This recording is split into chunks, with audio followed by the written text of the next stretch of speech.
भारतवासियों,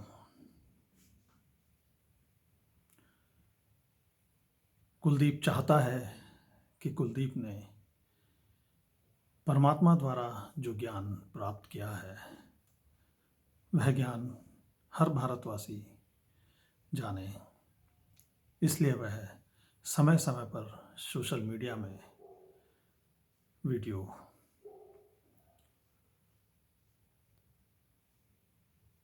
के द्वारा यह ज्ञान देने का प्रयास करता है। लेकिन कुलदीप ने देखा कि जिस तरह से भारतवासी संगीत के, मनोरंजन के अश्लील वीडियो को जिस संख्या में देखते हैं वह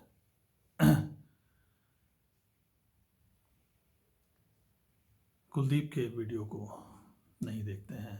हो सकता है उन तक यह वीडियो पहुंचता नहीं हो या उसको वह गंभीरता से नहीं लेते हैं।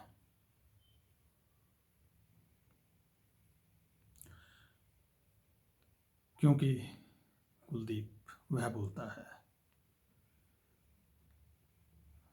जो अभी तक आपने सुना नहीं है, पढ़ा नहीं है। कुलदीप वह बोलता है जो शास्त्रों में नहीं लिखा गया है।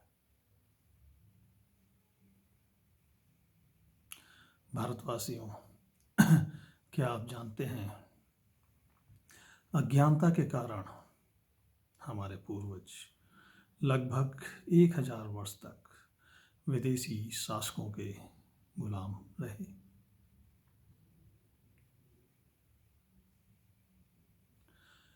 वह अज्ञान में इस कदर डूबे थे कि उनको होश ही नहीं था कि हम विदेशी शासकों के गुलाम भी हैं। वह तो अपने कर्मकांडों को करने में व्यस्त थे।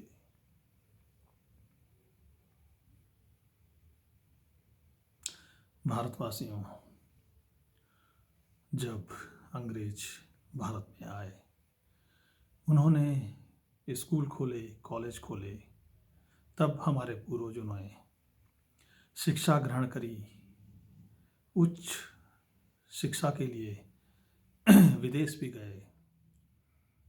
वहाँ पर उन्होंने देखा, ज्ञान प्राप्त करा, वहाँ की संस्कृति देखी, कैसे मनुष्य अपना जीवन व्यतीत करता है। उस ज्ञान के आधार पर उन्होंने भारत में आकर स्वतंत्रता संग्राम की लड़ाइयाँ लड़ी और हमें आज़ादी भी दिलाई और एक सेकुलर राष्ट्र की स्थापना की। भारतवासियों, अगर अंग्रेज ना आते तो हम पता नहीं कब विदेशी शासकों की गुलामी से आज़ाद होते।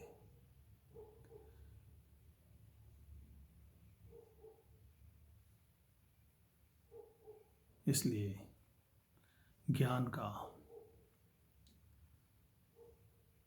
मनुष्यों के जीवन में एक महत्वपूर्ण स्थान है। भारतवासियों, हमने राजनीतिक गुलामी से तो आज़ादी पा ली है, लेकिन अभी हमें एक आज़ादी की लड़ाई और लड़नी है, और वह है आर्यों की मानसिक गुलामी से आज़ादी, जिस गुलामी से अधिकांश भारतीय अनभिज्ञ हैं।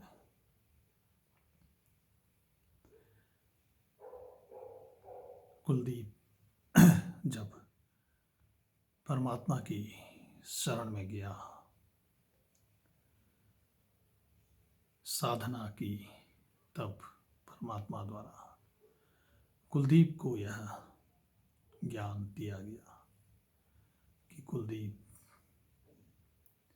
अभी तुम पूर्ण रूप से आजाद नहीं हो, अभी तुम मानसिक गुलाम हो।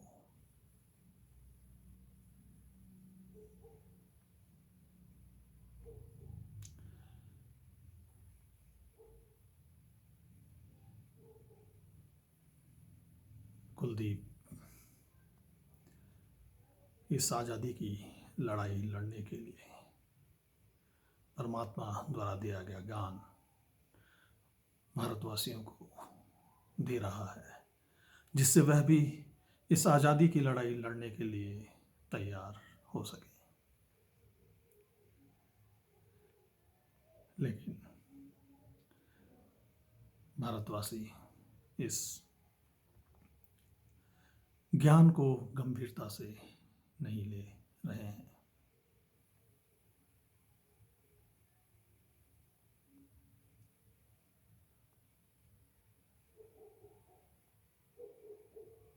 आशा करता हूँ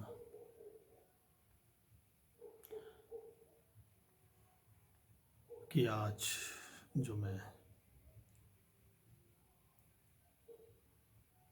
बताऊंगा उस ज्ञान को आप शेयर करके हर भारतवासी तक पहुंचाएंगे।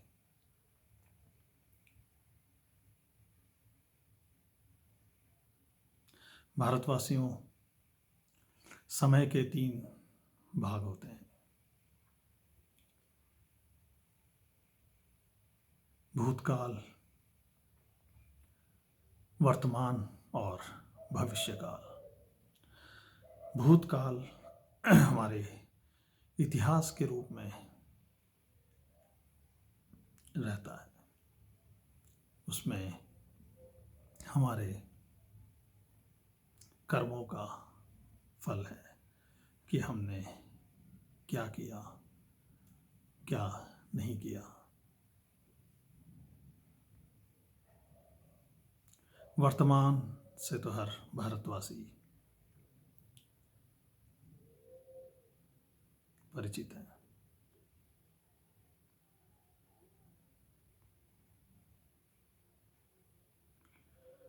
भारतवासियों, हम अपने इतिहास का अध्ययन करके हमने क्या गलतियां करी, क्या अच्छे कर्म किए, उसके आधार पर हम अपने वर्तमान को सुधार कर अपने भविष्य को उज्जवल बना सकते हैं। हमारा इतिहास है, एक समय भारत इस धरती का सबसे संपन्न राष्ट्र था। हम अतीत में विदेशी शासकों के गुलाम भी रहे और लगभग 1000 वर्ष तक गुलाम रहे, और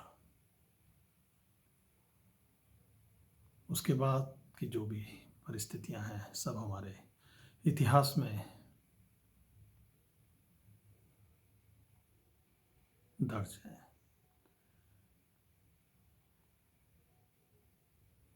इस धरती पर लिखित इतिहास ईसा के बाद का है, लगभग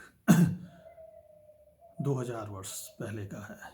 उससे पहले का इतिहास स्मृति के आधार पर है, वह सही भी हो सकता है, गलत भी हो सकता है।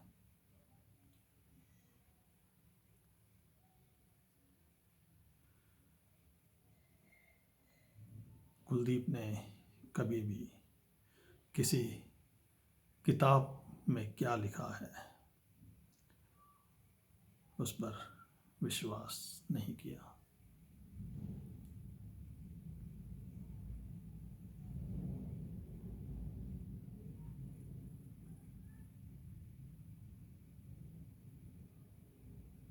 वह सत्य भी हो सकता है, असत्य भी हो सकता है।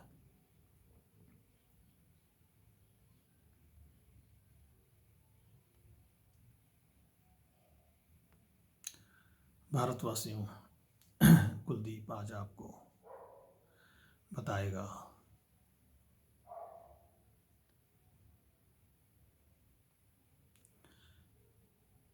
कि कैसे भारतीय समाज को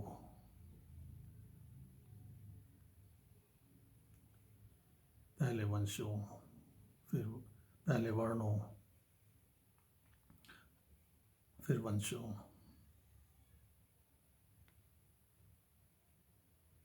फिर विभिन्न जातियों में बांटा गया और अभी तक समाज को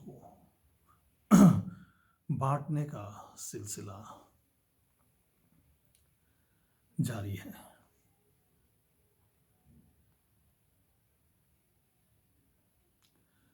परमात्मा ने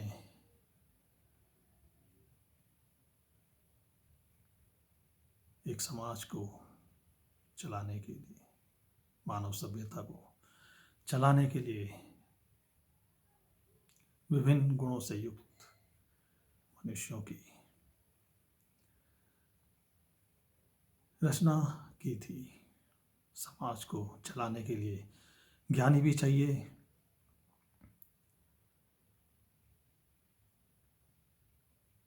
राजा के सहयोगी भी चाहिए, व्यापार करने वाले भी चाहिए, खेती करने वाले भी चाहिए और श्रम करने वाले श्रमिक भी चाहिए।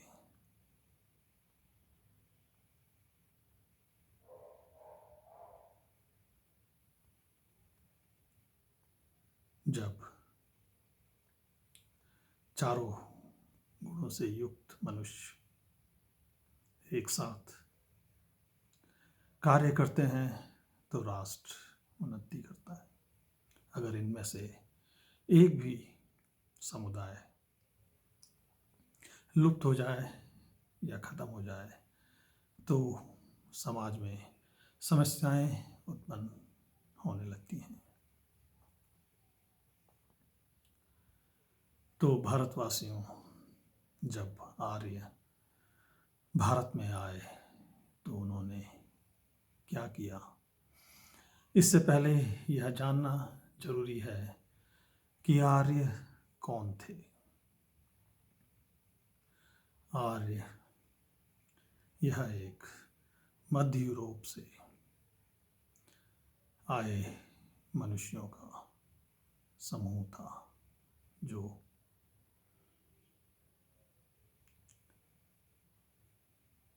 अंधविश्वास, पाखंड फैलाने वाले और तंत्र मंत्र को जानने वाले थे। जब यूरोप में धार्मिक क्रांति हो रही थी, यहूदी धर्म की स्थापना हो रही थी, अब्राहम ने वहाँ के वासियों को भगवान के बारे में बताया कि ईश्वर भी कुछ है। उससे पहले पश्चिम के वासी ईश्वर के बारे में नहीं जानते थे, वह केवल देवी देवताओं के बारे में ही जानते थे, उन्हीं की पूजा किया करते थे। जब अब्राहम को ज्ञान प्राप्त हुआ तो उन्होंने गंध फैलाने वाले ऐसे मनुष्यों के समूह को वहां से भगाया।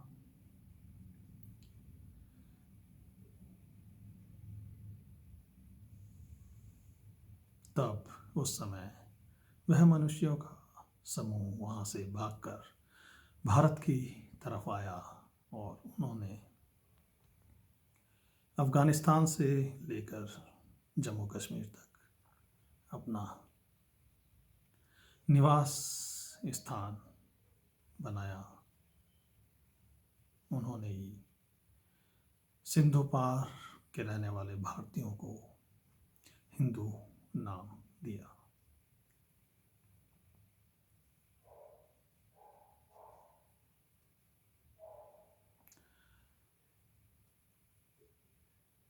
तो भारतवासियों जब आर्य यहाँ भारत आए, उन्होंने देखा यहाँ पे शास्त्रों वेदों की रचना करी। उस समय उन्होंने भारतीय समाज को 4 वर्णों पे बांटा, उनके गुणों के आधार पर। जो ज्ञानी थे, जो ऋषि मुनि थे उस समय,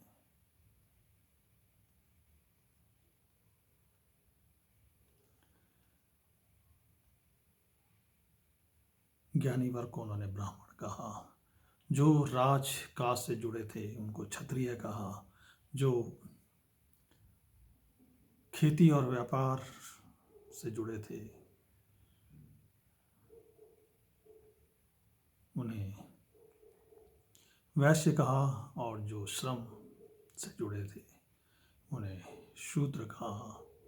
इस तरह से उन्होंने 4 वर्णों की स्थापना की, जो उस समय गुण के आधार पर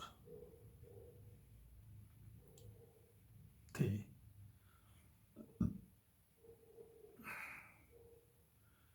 उन्होंने कर्मकांडों की रचना कर अपने को ब्राह्मणों के ऊपर रखा।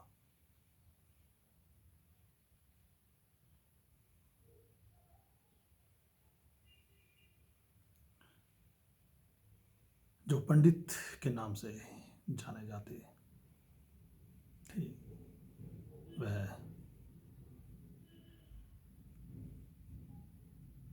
कर्मकांडों का जो भी उन्होंने संस्कार बनाए थे, जन्म कुंडली बनाने से लेकर विभिन्न पूजा पाठ आदि करते थे। उस समय तक कोई मंदिर नहीं थे, तो कोई पुजारी भी नहीं था।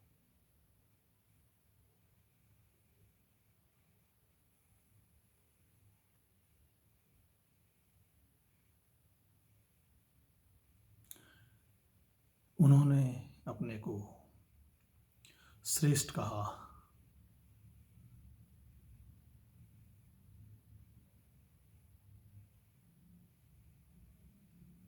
जो भारतीय ज्ञानी थे, जो हमारे ऋषि मुनि थे, वो शिव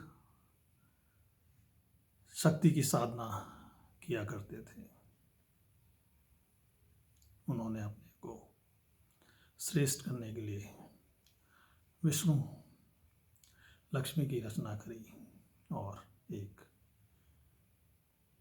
अलग वैष्णव संप्रदाय बना दिया।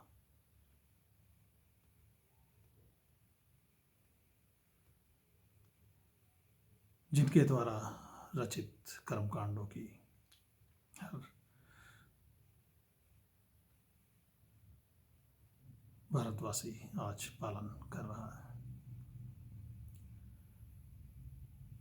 तो उन्होंने सबसे पहले ब्राह्मण को 2 भागों में बांटा, शैव संप्रदाय और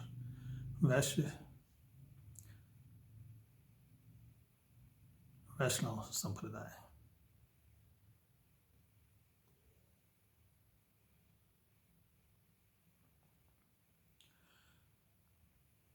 क्षत्रियों, वैश्यों और शूद्रों में यह समस्या नहीं थी। तो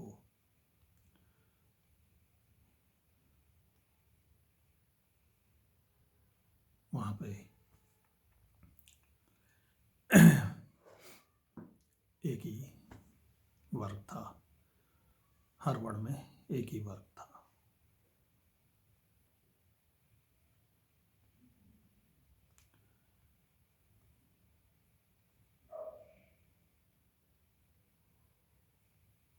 अगर हम इतिहास को देखें, सतयुग से लेकर कलयुग तक के इतिहास को देखें, तो सतयुग से 1000 लेकर कलयुग के 1000 वर्ष तक हम किसी भी नाम को, किसी भी पात्र को उठाएं पुराणों से, इतिहास की किताबों से, तो हमें केवल एक नाम लिखा हुआ मिलता है। नाम के आगे कोई जातियां नहीं थी। जैसे दशरथ, राम, कृष्ण, वासुदेव, युधिष्ठिर, दुर्योधन,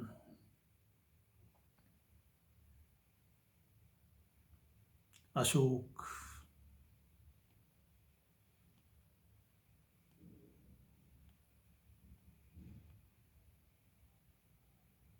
आदि।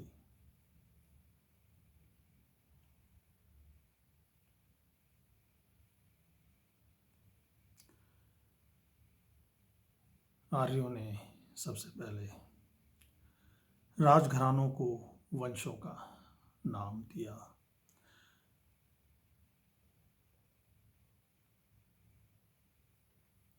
भारत में एक ही राजघराने का राज नहीं था। समय के साथ अलग अलग परिवार के राजाओं ने राज किया, तो उनको अलग अलग घरानों को अलग अलग वंशों की उपाधि दी गई।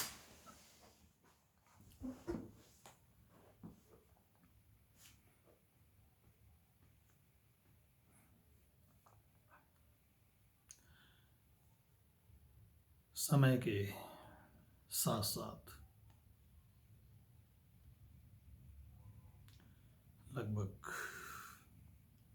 1000 ईस्वी के बाद राजाओं ने अपने नाम के आगे सिंह लिखना शुरू करा।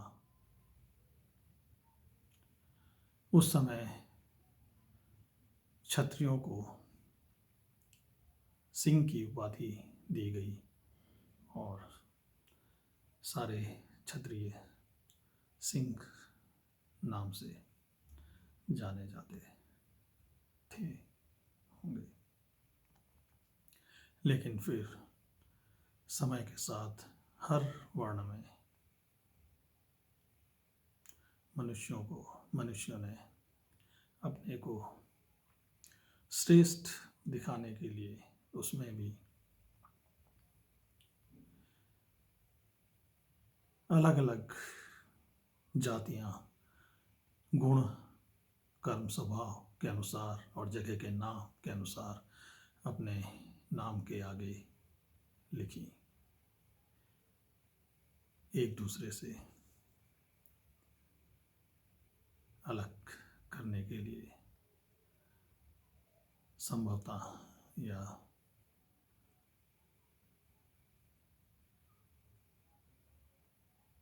अंग्रेजों के समय में क्षत्रिय समुदाय में हुआ होगा।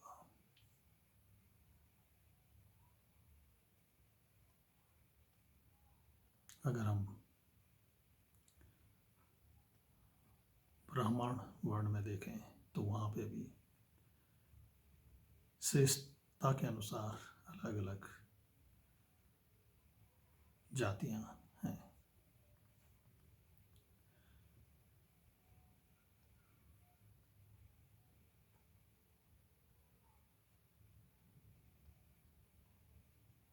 तुलसीदास, चैतन्य महाप्रभु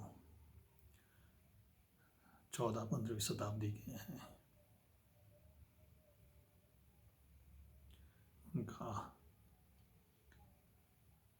असली नाम तुलसीदास जी का सोमपाल दुबे और चैतन्य महाप्रभु का विशंबर मिश्रा था। जब उन्हें ज्ञान प्राप्त हुआ होगा तो उन्होंने अपने नामों के स्थान पर तुलसीदास और चैतन्य लिखा। समाज उनको तुलसीदास और चैतन्य के नाम से जानता है।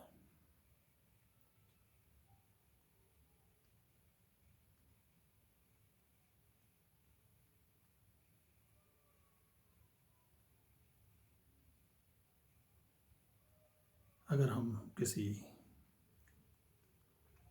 गांव में जाएं तो वहाँ भी देखेंगे कि एक जातियों के घर एक जगह पे होंगे, दूसरी जातियों के घर दूसरी जगह पे होंगे, तीसरी जातियों के घर एक साथ होंगे।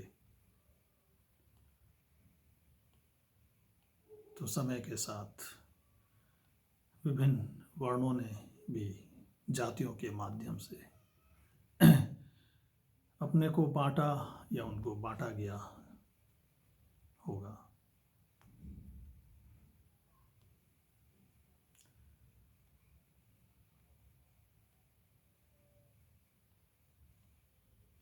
हर वर्ण में छोटे से बड़े से लेकर छोटा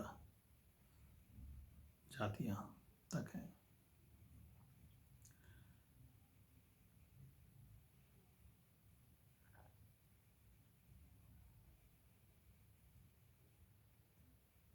पहले एक ही नाम था, उससे वर्ण का पता नहीं चलता था। आज नाम के साथ जातियां भी हैं तो तुरंत पता चल जाता है कि ये वैश्य है, ये क्षत्रिय है, ये ब्राह्मण है, शूद्र है।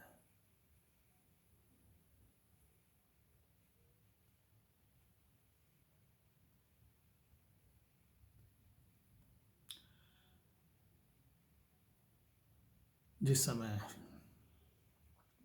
वर्णों की रचना हुई तो समय के साथ कुछ वैश्य और शूद्र वर्ण के मनुष्यों ने भी ब्राह्मण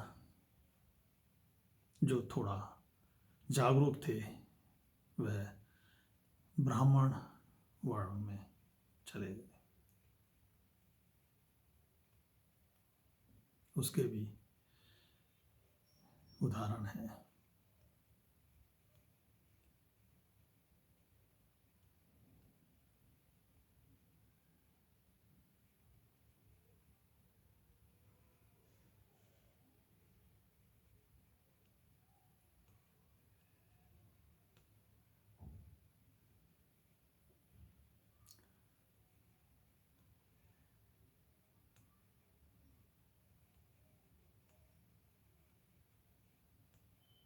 आज़ादी के बाद भी मनुष्यों को बांटने का सिलसिला जारी रहा। पहले मनुष्यों ने बांटा, फिर आज़ादी के बाद राजनीतिक पार्टियों ने बांटा। आज़ादी के बाद कांग्रेस पार्टी का शासन आया, उन्होंने एक नया वर्ग बनाया, अनुसूचित जाति और अनुसूचित जनजाति। शूद्रों में से कुछ जातियों को लेकर उन्होंने अनुसूचित जाति एक वर्ग बनाया और एक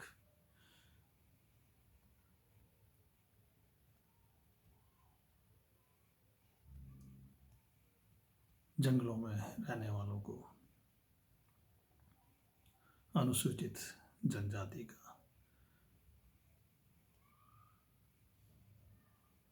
दर्जा दिया। लेकिन उसमें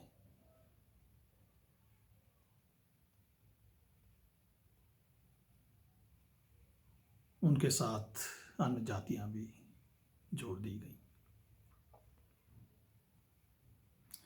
फिर उसके बाद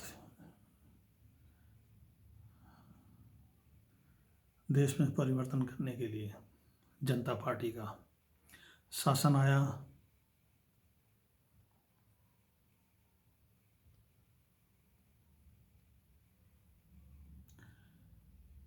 उस समय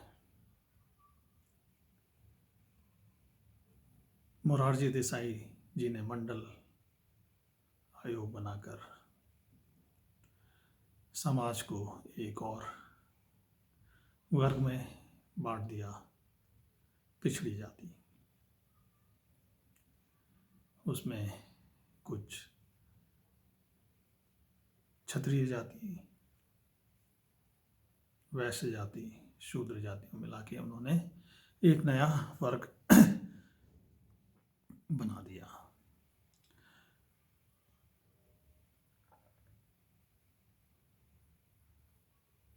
फिर उसके बाद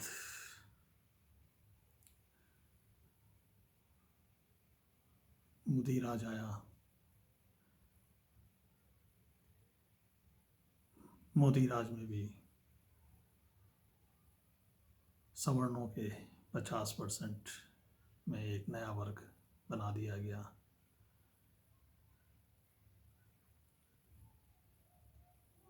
आर्थिक रूप से कमजोर वर्ग।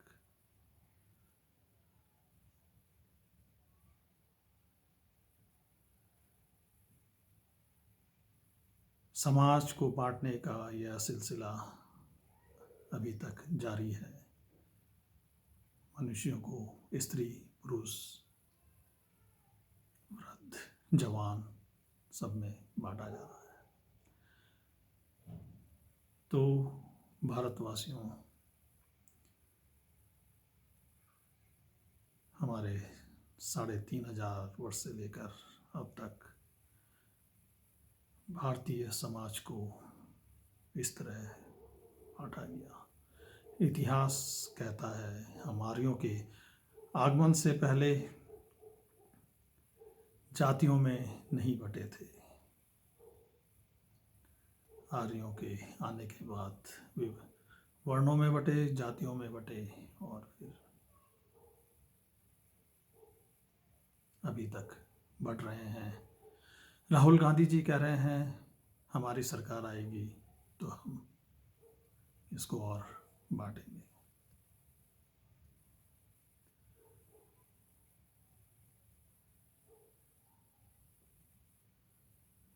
भारतवासियों,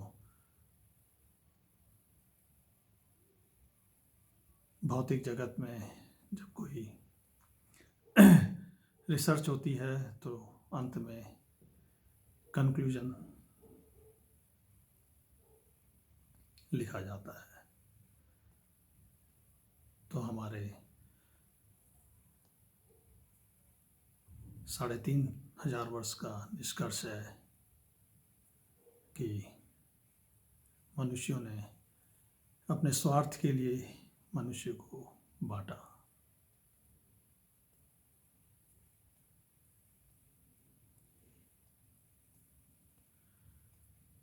हो सकता है इस स्वार्थ, मनुष्यों के स्वार्थ से उसका अपना फायदा, अपना लाभ तो पहुंचा हो, लेकिन राष्ट्र का नुकसान हुआ। जब मनुष्य राष्ट्र के स्वार्थ के लिए कार्य करता है तब राष्ट्र उन्नति करता है। अगर आध्यात्मिक जगत में देखें तो उसका निष्कर्ष निकलता है परमात्मा ने सृष्टि की रचना करी, उसका विकास जारी है। सृष्टि के आरंभ से लेकर अभी तक प्रकृति या सृष्टि एक जैसी नहीं रही है, उसके प्रयोग जारी हैं। जब प्रयोग खत्म होगा तो जब एक उज्जवल समाज की रचना होगी। तो भारतवासियों, आइए आर्यों की मानसिक गुलामी से आज़ाद होने के लिए आइए कुलदीप के साथ खड़े होइए और कंधा से कंधा मिलाकर उसका साथ दीजिए। जय भारत।